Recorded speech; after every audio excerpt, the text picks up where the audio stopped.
he's going to take care of David and his men and his family that's together. But Absalom now is reigning in Jerusalem. He's not a good man. He's not a moral man. There's nothing good about him. In all that we read in scriptures, there's not one good thing. He's not a godly man. He's not a good, decent man.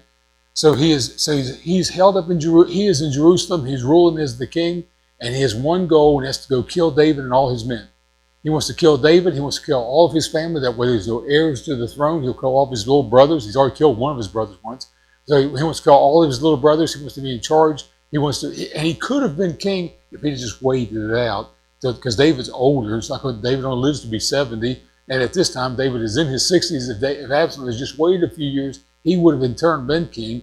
But it didn't work out that way. He didn't want to wait. So he's turned all the armies, all the nation against David. So Absalom is there in the throne room, and he's so proud of himself because he is now king. And he said, "Well, we've got to kill David. What do you think?" So he calls his military counselors in. And there's two men that come in to give him advice what to do. One is Ahithophel. We're going to read about Ahithophel in just a minute. And the other one is Hushai. Hushai is actually is an older man who is actually a spy working for David, because when David was leaving the city, Hushai said, "I'll go with you." And David said, "Hushai, you go back into town and tell Absalom you're on his side. I just want to know what he's doing. I want to know what his plans are." Okay? So Hushai is an older man, and Absalom trusts him. He's known him all his life. And Ahithophel is a counselor, a good counselor, a military counselor, and Absalom trusts him with his life. So we want to read what happens with chapter 17, verse 1. And we're going to read several verses. I'm supposed to read the first four or five verses, but I'm going to read on down to include Hushai in the story. Okay, 17.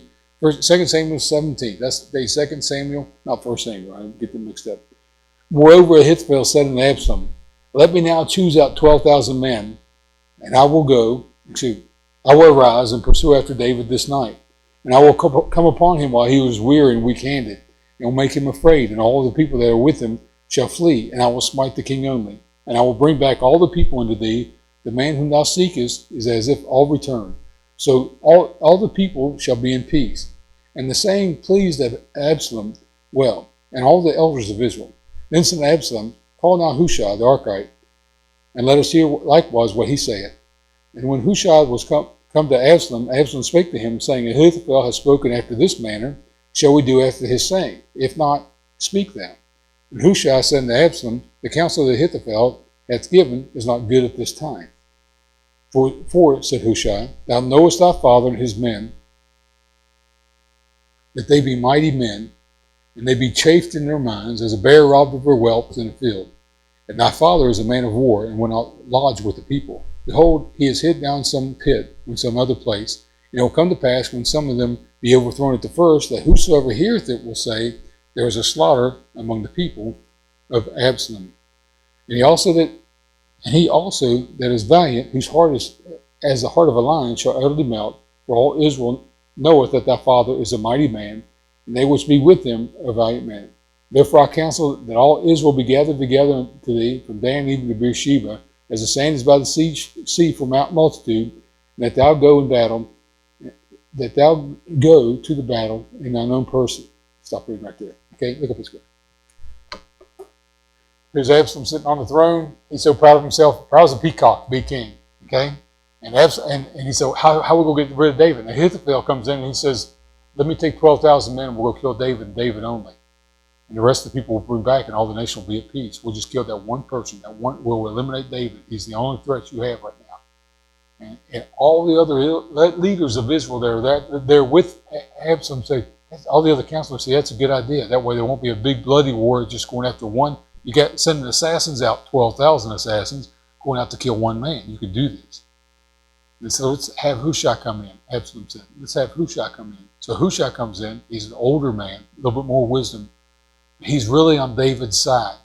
And he comes in and he says, Absalom says, here's what Ahithophel's plan is. What do you think?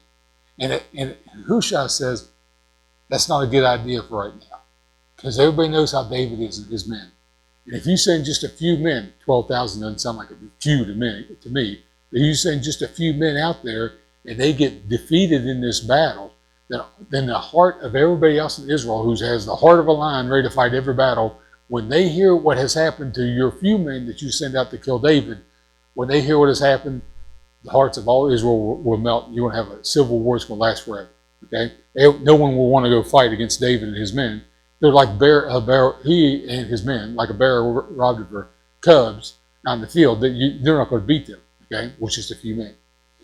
Hushai appeals to Absalom's pride to get Absalom to say. He tells Absalom, "You lead the battle. You never won a battle. You never fought a battle. You never wore the army uniform before. But if you put on the armor to go into this battle at this point," he appeals to his pride to get Absalom to go into battle, and Absalom will eventually be killed in the battle. Okay, I'm talking to you tonight about what Hushai does. I mean, what Ahithophel does. Okay, look down at verse 23. Because everyone agrees with Hushai and says, "Okay, let's take everybody. Take the whole army and go fight against them." Verse 23. When Ahithophel saw that his counsel was not followed, he saddled his ass and arose and gat him home to his house, to his city, and put his household in order, and hanged himself and died, and was buried in the sepulchre of his father. Stop reading right there. Thank you, Lord, for your word. I pray your blessing to preach your word in the next few minutes. We're thankful for the truth that you've given us. I pray you'll guide us tonight. What we say and do will bring glory to you. In Jesus' name, amen. Hushai's counsel was to take the whole army. And Ahithophel, when he realized that his advice was not followed, this is the first time in his life that he's gone in, and the king said, "That's good advice, but we're not going to listen to what you said." Well, that might work some other time, but this time we're not going to do it. This is the first time in his life that someone has ever said to him, "No, we're not going to do what you say." This is the first time in his entire life that he's come in as a counselor or an advisor where everyone agrees with him, but at one point they said, "No, we're not going to do it. That sounds good, we're not going to do it. That might be right. That might work some other time. We're not going to do it this time." Okay? Great military mind. Maybe he was right. Matter of fact, if he had led the army, perhaps they could have killed David, but that God was on David's side, so David wasn't going to get killed anyway. But it was a great plan that he had, and his great military mind and his extensive background, he probably had the right idea. Okay? Perhaps his disloyalty to David, because he'd been David's counselor too. Perhaps his disloyalty to David was a good thing too for some reason. I don't know why. But when he went out and hung himself because his advice was not followed, he proved that his life of service was all about himself. It was not about David, the king. It was not about Israel or the nation. It was not about serving God, even though it doesn't say his age. Let's say I'm 56 years old. Let's say he's 56 years old and has served his nation, has served his king, has done all this stuff all his life. At this point, when he decides he's going to take his life, what he has proved to everybody at this point is his entire service was David. Was all about him. It wasn't about David. It was all about him. It wasn't about the nation. It was all about him. It wasn't about serving God. It was all about what he wanted and his advice being followed. When I read that, several times in the last several months, this question is coming in my mind and to other people: why do we do what we do? Why do we serve? Why do we teach Sunday school? Why do you work in the nursery? Why do you direct traffic? Why do you take up an offering? Why do you do the things that you do? Is it because God tells us to? We find a scriptural reason for everything we do. We do have scriptural reasons for everything that we do. Okay, first day of the week, everything we do is scripture for it. Okay, but do we do it for personal pride, or do we do it for God's glory? You ever think about it? If Rebecca comes up and sings, the kids that were singing this morning, okay? Now I'm sure that there's some kids. How many kids were up here this morning? 17, something like that. There was a crowd of them up here, okay? I'm sure that there's some kids who understand that they're singing for God's glory. I'm sure that some kids were up there singing just because Mom told them to, or Miss Tammy told them to, or Kayla said, "Get over there and do it. I'll break your arm." Okay, so, Kayla has a way with kids. Get over there. Okay? Because I said so. That's why. Okay, why were the kids singing? For God's glory, or just because we'd like to sing? All of the above. Okay, because Miss Tammy said so. All of the above. All the reasons doesn't really matter for kids. At that point, sometimes it doesn't really matter. We're just doing it because we're supposed to, right? But there's some people, and Ahithophel's his case, that you realize all he's done was for himself. And it just hits you the wrong way. Okay?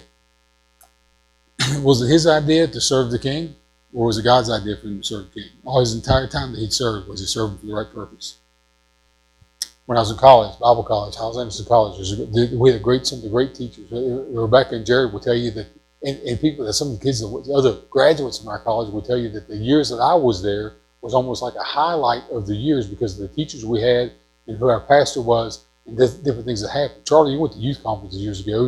You walked into the auditorium and said, "Well, where's the goalpost?" Right? Because there was there's 7,000. When you went to youth conference, there's like 7,000 teenagers crammed in one room, and when the preacher got up, Brother House got up to preach, you could hear a pin drop, right? And you could just everybody's listening to everything. And they said, "Okay." While we were there at college, we didn't know what happened until we found out later. There was a man who was a teacher, and me personally, I don't like the guy as a teacher, but he was a teacher. He was a good teacher.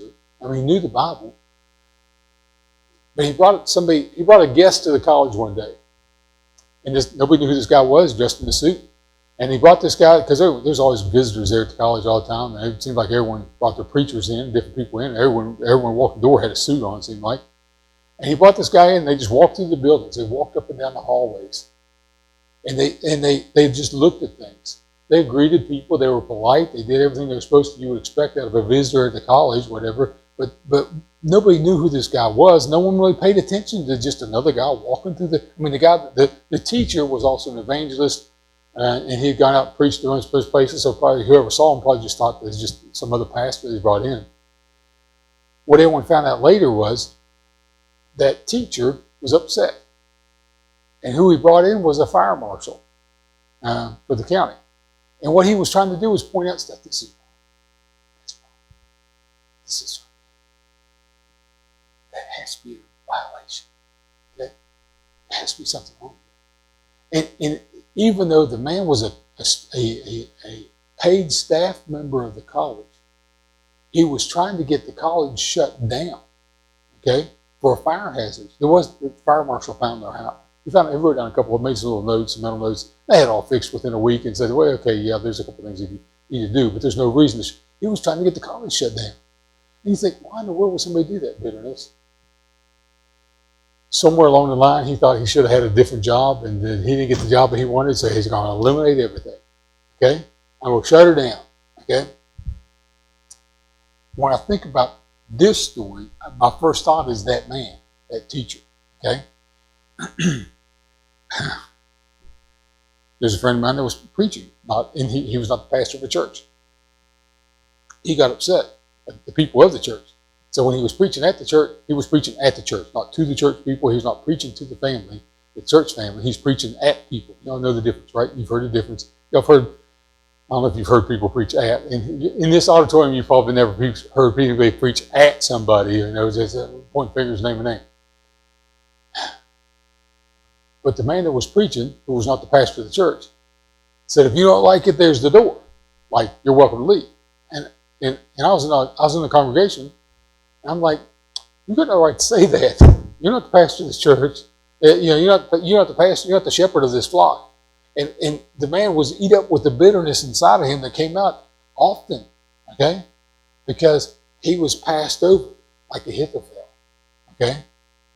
If you don't like it, there's the door. Man, I've never told anybody that in my life, okay. Whereas there's people come to your church don't believe what you say. Nobody believes what I say.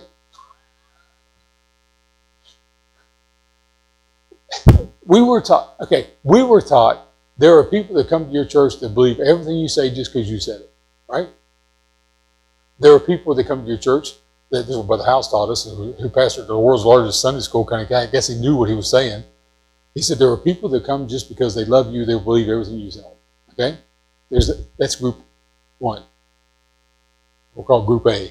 Group B is people that went somewhere else, but they didn't believe what was preached there. They heard you preach, and they heard that they know the message of salvation by grace, or whatever you're preaching. They understand your message. That's why they come to your church, because they understand the message, and that they agree before they came. So that's why they came, right? There's another group of people that don't believe anything you say when you say it. They'll go home and search the scriptures to see if you're right, and they always find out that you're right, so they stay. Okay? Anybody here ever question anything I say, and you go home and search it up? I know Michelle does. Rebecca doesn't. I know Michelle goes, and she goes, hey, he's right again. I can't believe it. Okay? There's a fourth group of people that doesn't believe anything you say. Okay? Brother House told us this. He said there's people that come to our church every single week. They don't believe the gospel. They don't believe anything we preach. Well, why do they come? They love the people. Or they just love to hear you say it. Okay? They walk in, the only place they go any week, any given week, where they feel that the people genuinely love them. They don't know why. They can't figure out the gospel. There's people that came. Mark and Sue came for. They came for. It was 6 months before Mark got saved. It was 18 months before Sue got saved. They kept coming. Right, Debbie? They kept coming back because they walked in this room and they said, "These people love us, and I don't know why." Okay? They told me that when I went to visit them at their house. Why do you guys care about us? I don't know, because we're commanded to. God says we have to. We really don't love you. It's just the Bible says we have to. Okay? I was just joking when I say that, but they understood that.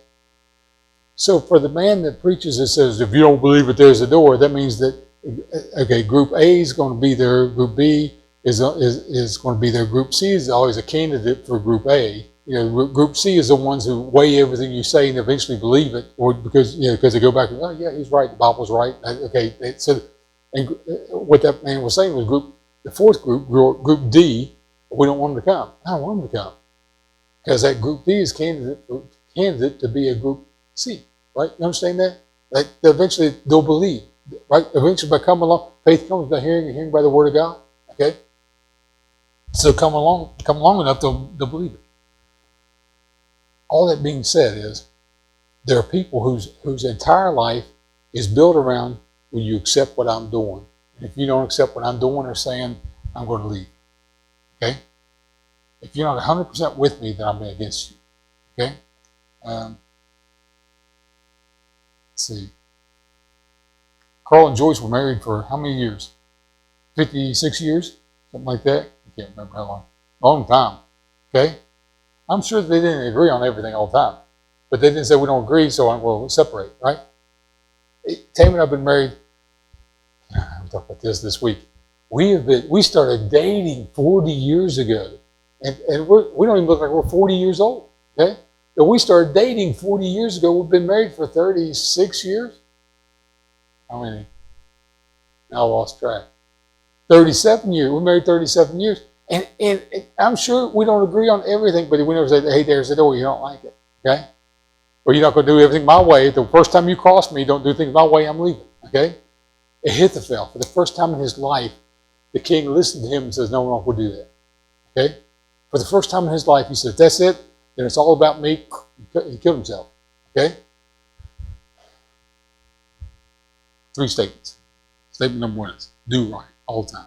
No matter what right is. Find out what Scripture is. Do what's right.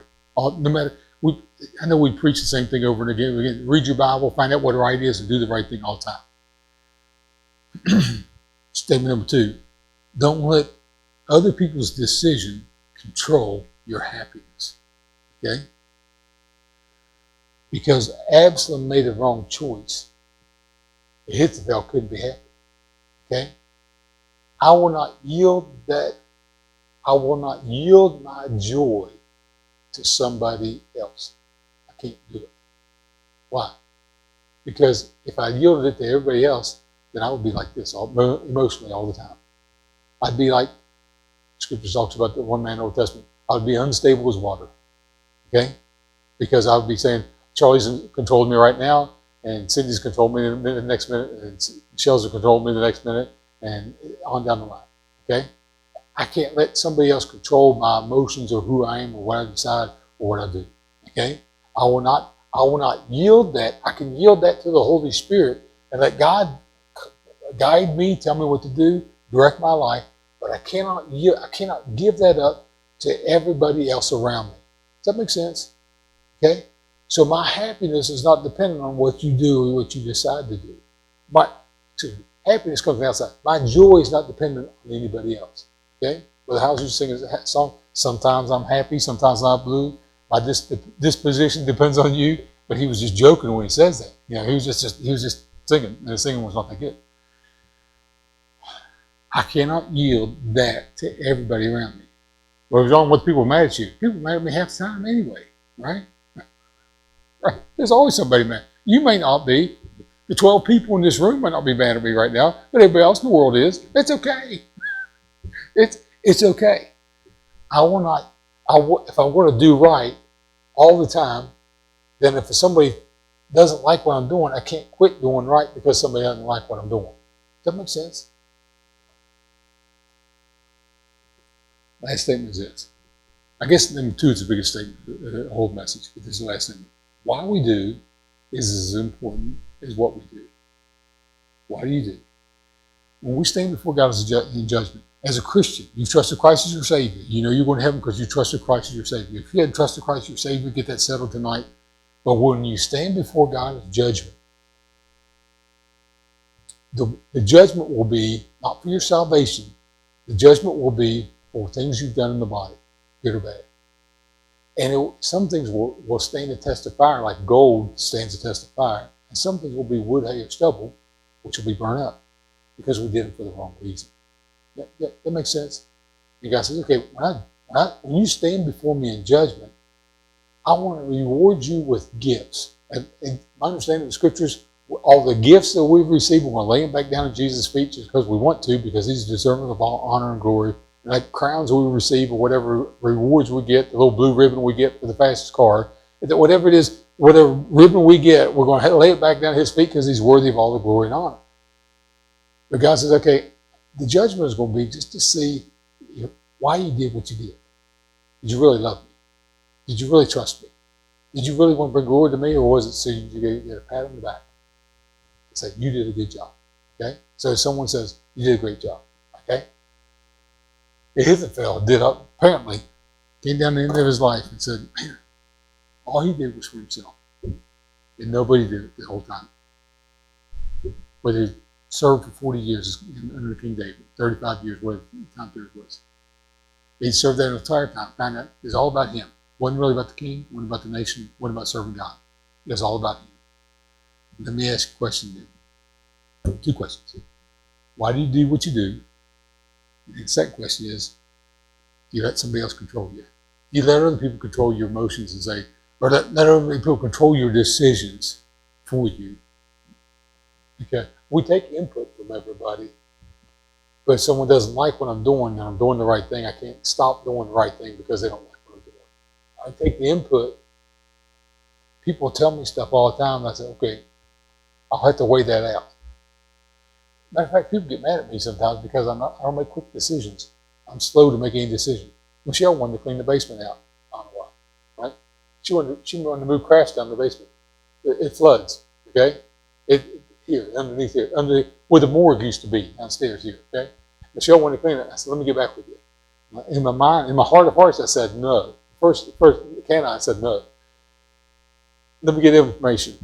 I talked to Jimmy about it with the pump downstairs and all that stuff. And he said the first time it rains and your power is out, it's going to flood again and the mold comes back. Okay? Because Michelle said, I want to clean. Get you one of the Darth Vader mask and get in there and clean the thing all you want to, this filter things, and you can get that. Okay, you can try that. Jim says, don't do it because the first time it rains and the power is out, it's going to flood again. You can't fix that. Okay? We don't want to dig all the way around the building and spend $100,000 fixing this. So the answer is no. Okay? So you say, no, because Brother John, first time in my life, Brother John won't let me do what I want to do. I'm going to get mad. Okay? No. Weigh it. What do you want to do? Okay?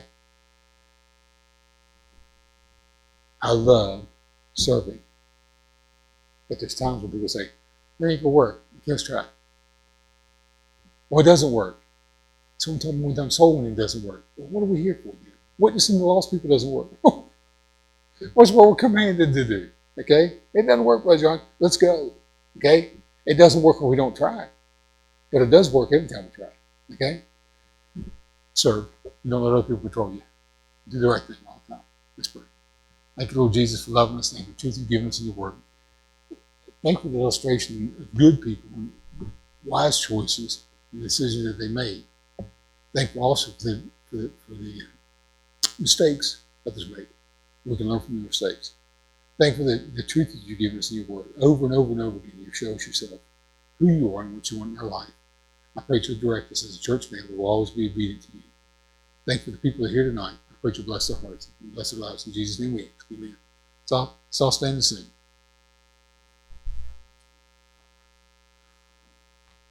Page 382.